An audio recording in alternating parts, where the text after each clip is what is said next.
brings out the cruelty of man. No matter how the soldier was brought up, they all turn into animals when they're thrust into the heat of combat. Sometimes, even though you know it's a losing battle, you just have to fight or be damned.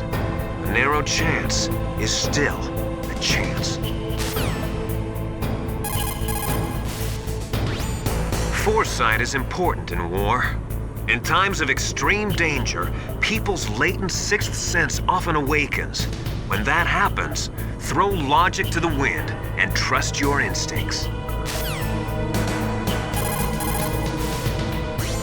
The only way to conquer fear is to stare it straight in the face and laugh at it. Never let fear control you.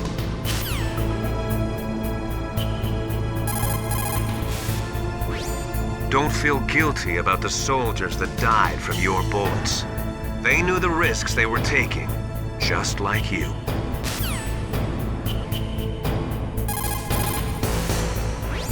You need to make snap decisions. In war, the difference between living and dying is counted in milliseconds.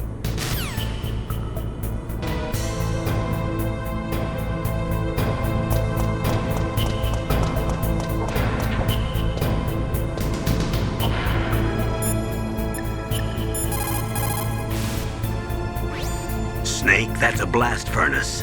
A blast furnace? What do they use that for? There's no airport on the base, so it's hard to bring in supplies. They must have built a blast furnace so they could make building materials and such. That makes sense. Whew. I'm starting to sweat. It's getting kind of warm. The entrance to the underground base is further below. There should be a cargo elevator that you can take down somewhere around there.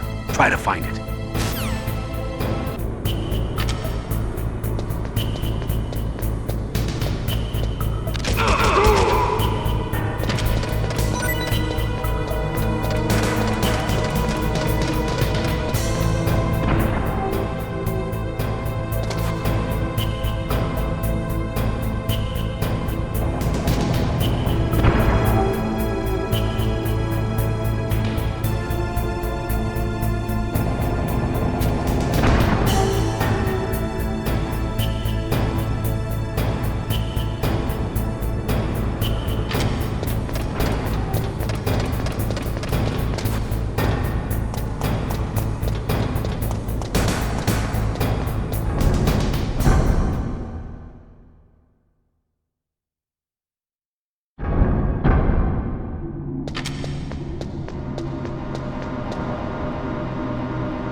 There are a lot of crows around here.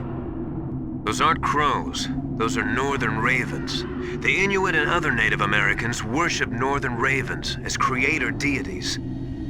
Some say that ravens have the power to predict death. The great poet Marlowe wrote about them in the 16th century.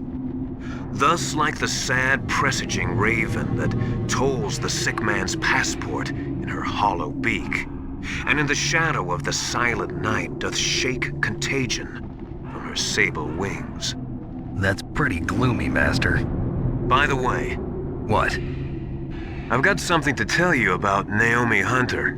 What about her? Is this conversation secure? Don't worry, the monitor's off. Okay. What's up? I was in the FBI too, you know. I didn't know that. What's your point? Dr. Hunter's story about her background, about her grandfather being an assistant secretary to Hoover in the FBI, Yeah? and then going undercover to investigate the mafia in New York. Yeah, what about it? It was all a big lie. What did you say? It was really bothering me. Why would she lie about it? She lied. She might be a spy. Ridiculous. Come on, even a high school student could see past it. The head of the FBI at that time, Edgar Hoover, he was a well-known racist. Didn't Naomi say that her father was Japanese? Yeah. Well, back then, there wasn't a single Asian investigator. Also, in the 1950s, the undercover mafia sting operations hadn't even started yet. They first started in 1960, in Chicago, not New York. But You better check it out. The chief and the president mysteriously dying, and that ninja? Too many strange things are happening. are you saying that Naomi might be behind it? I don't know. Either that, or she's working with the terrorists. Could it be? If I find out anything, I'll call. In the meantime, be careful.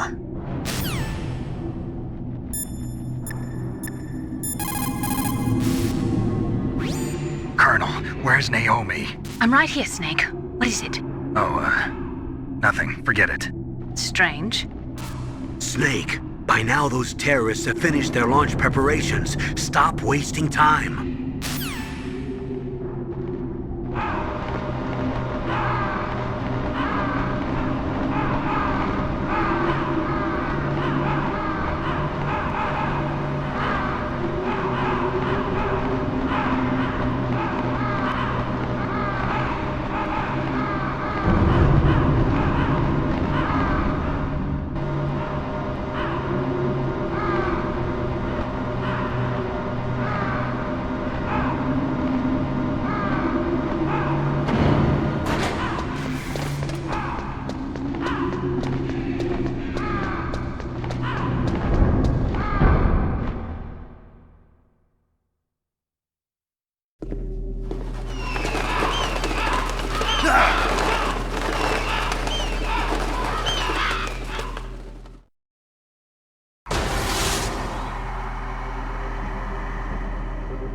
Welcome, Cossack.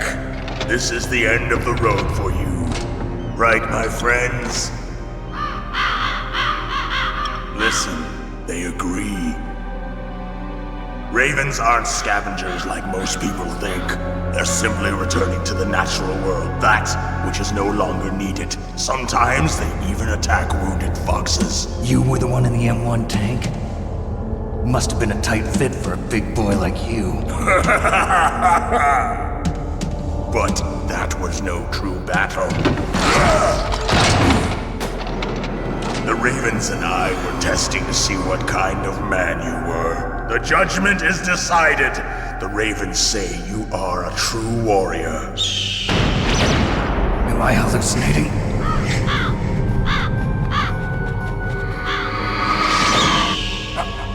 I can't move. The Raven has put the mark of death upon you.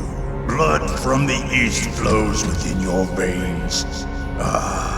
Your ancestors too were raised on the barren plains of Mongolia. Inuit and Japanese are cousins to each other. We share many ancestors, you and I. I don't have any crows in my family tree.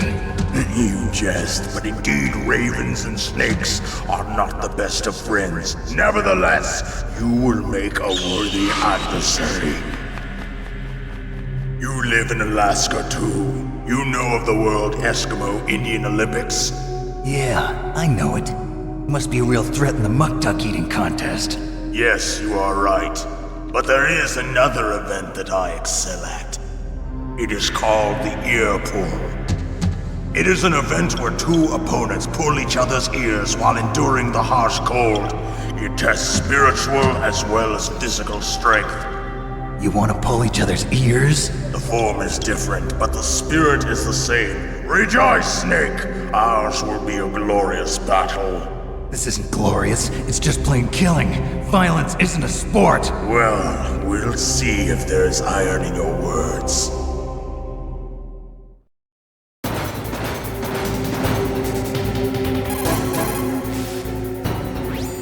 Vulcan Raven is half Native Alaskan American and half Inuit.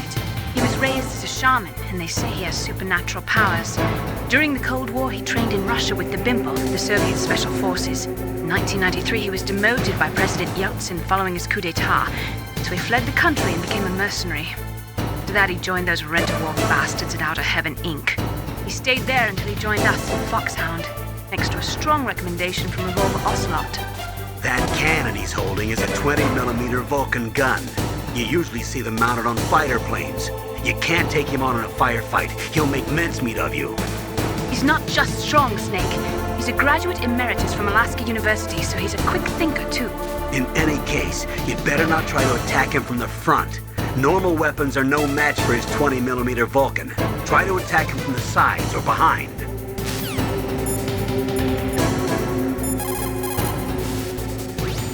That place is right in the middle of the permafrost. Just like the name says, it never melts. I've heard over 85% of Alaska is permafrost. It's extremely cold there, Snake. If you don't hurry, your sea rations will freeze. One way to prevent your sea rations from freezing is to hold them close to your body by equipping them.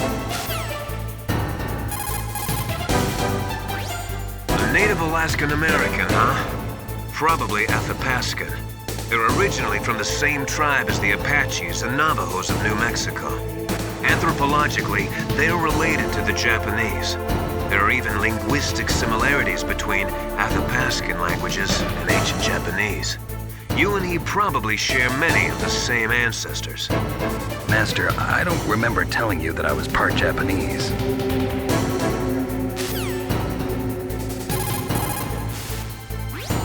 The four-man carry is a race where you have to run with 4 grown men hanging from a long stick that you carry on your back. Apparently, Raven does it with 6 men.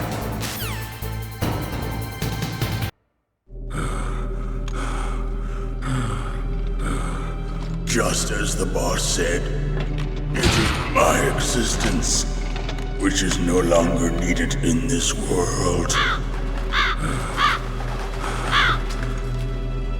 But my body will not remain in this place. My spirit and my flesh will become one with the Ravens. In that way, I will return to Mother Earth who bore me. Snake! I will be watching you. Understand?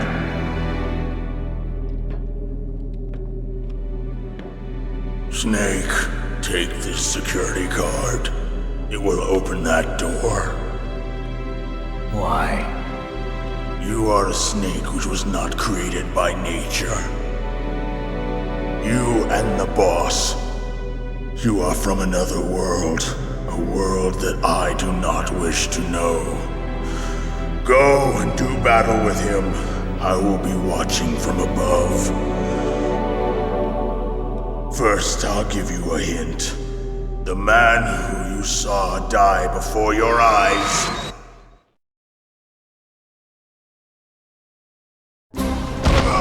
What is it?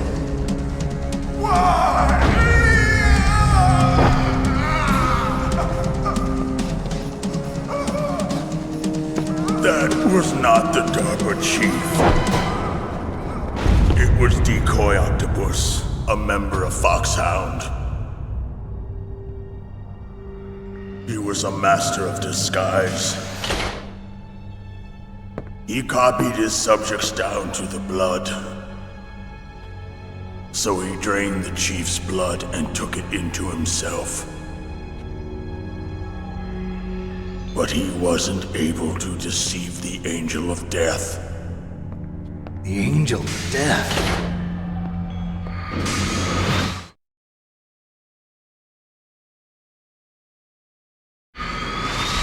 But why go to so much trouble? Why impersonate the chief? That is the end of my hint. You must solve the rest of the riddle yourself. Snake, in the natural world, there's no such thing as boundless slaughter. There's always an end to it. But you are different. What are you trying to say? The path you walk on has no end. Each step you take is paved with the corpses of your enemies. Their souls will haunt you forever. You shall have no peace. Hear me, Snake. My spirit will be watching.